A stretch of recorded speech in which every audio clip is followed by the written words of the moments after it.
Bulletin में आपका स्वागत है। मैं हूं आपके साथ अश्विनी सुरोही। कोरोना वायरस संक्रमण के बीच राजस्थान, केरल और मध्य प्रदेश के बाद अब हिमाचल प्रदेश में भी बर्ड फ्लू के मामले सामने आए हैं। अधिकारियों ने हिमाचल प्रदेश के कांगड़ा जिले के पोंग बांध झील क्षेत्र में मृत पाए गए कुछ प्रवासी पक्षियों में बर्ड फ्लू की पुष्टि की है। राजस्थान में भी कई जिलों में पक्षियों की मौत हुई है। राज्य के विभिन्न जिलों में सोमवार को 170 से अधिक पक्षियों की मौत के मामले सामने आए हैं। पशुपालन विभाग के अनुसार राज्य में 425 से अधिक कौवों, बगुलों और अन्य पक्षियों की मौत हुई है। झालावाड़ के पक्षियों के नमूनों को जांच के लिए भोपाल के राष्ट्रीय उच्च सुरक्षा पशु रोग संस्थान भेजा गया था, जिसमें बर्ड फ्लू की पुष्टि हुई है, जबकि अन्य जिलों के पक्षियों के नमूनों की जांच के परिणाम अब तक नहीं मिले हैं। वहीं केरल के कोट्टायम और अलपुझा जिलों के कुछ हिस्सों में बर्ड फ्लू फैलने की जानकारी सामने आई है, जिसके चलते प्रशासन ने प्रभावित क्षेत्रों में और उसके आसपास 1 किलोमीटर के दायरे में बत्तख, मुर्गियों और अन्य घरेलू पक्षियों को मारने का आदेश दिया है।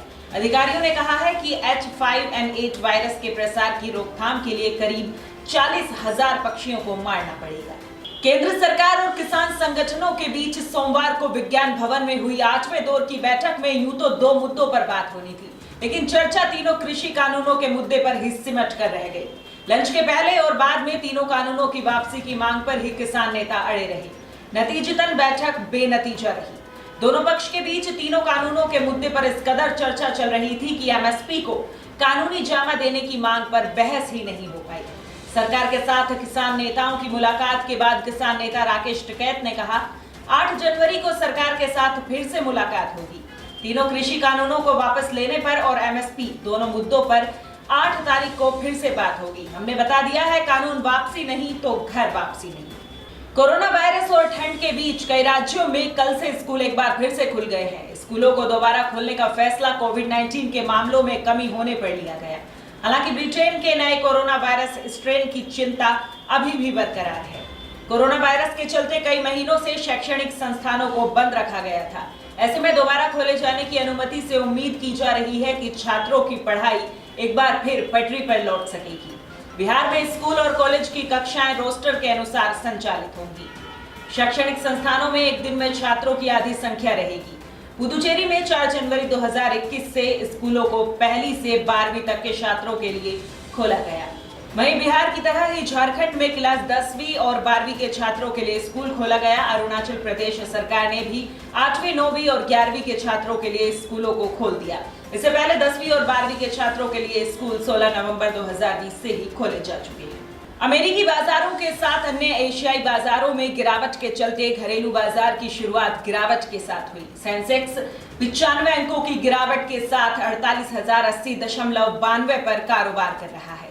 हालांकि शुरुआती कारोबार में इंडेक्स ने 47,903.38 के निचले स्तर को छुआ। बीएसई पर कुल 2,252 कंपनियों के शेयर में कारोबार हो रहा है, जिसमें से 1,147 के शेयर गिरावट के साथ कारोबार कर रहे हैं, यानी 50% शेयरों में गिरावट है।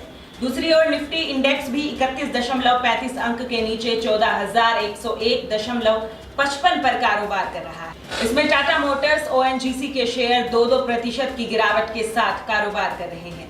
इसके अलावा महिंद्रा एंड महिंद्रा, हिंडल्को और एनटीपीसी के शेयरों में भी 1% की गिरावट है, जबकि एक्सिस बैंक, टीसीएस और एचडीएफसी के शेयर 1% से ज्यादा की बढ़त के साथ कारोबार कर रहे हैं। सुबह सेंसेक्स 139 अंक नीचे 48,037 पर और निफ्टी 57 अंकों पर 14,075 पर खुला। ऑस्ट्रेलिया दौरे में टीम इंडिया के खिलाड़ियों के चोटिल होने का सिलसिला जारी है। अब इस कड़ी में केएल राहुल का नाम जुड़ गया है। शनिवार को टीम इंडिया के अभ्यास सत्र के दौरान मेलबर्न में नेट्स पर बल्लेबाजी करते हुए उनकी बाईं कलाई पर मोच आई है। इसके बाद उन्हें मौजूदा बॉर्डर गावस्कर सीरीज से बाहर होना पड़ा। केएल राहुल को पूरी तरह से ठीक होने में लगभग 3 सप्ताह लगेंगे। राहुल अब भारत लौटेंगे और बेंगलुरु में राष्ट्रीय क्रिकेट अकादमी में रिहैब की प्रक्रिया से गुजरेंगे।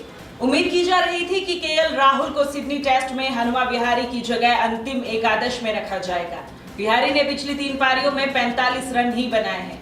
ऑस्ट्रेलिया सीरीज के दौरान चोटिल होने के बाद तेज गेंदबाज उमेश यादव और मोहम्मद शमी पहले से ही बाहर हो चुके हैं। नियमित कप्तान विराट कोहली इन दिनों पितृत्व अवकाश पर हैं। वहीं रोहित शर्मा पहले दोनों टेस्ट मैच नहीं खेल पाए थे, लेकिन अब प्लेइंग 11 में वापसी के लिए पूरी तरह तैयार हैं। उन्हें चेतेश्वर पुजारा की जगह उपकप्तान बनाया गया है और वे सिडनी टेस्ट में शुभमन गिल के साथ पारी का आगाज कर सकते हैं। इस बुलेटिन में बस इतना ही। तमाम बड़ी खबरों के लिए देखते रहिए मरुधर बुलेटिन। नमस्कार।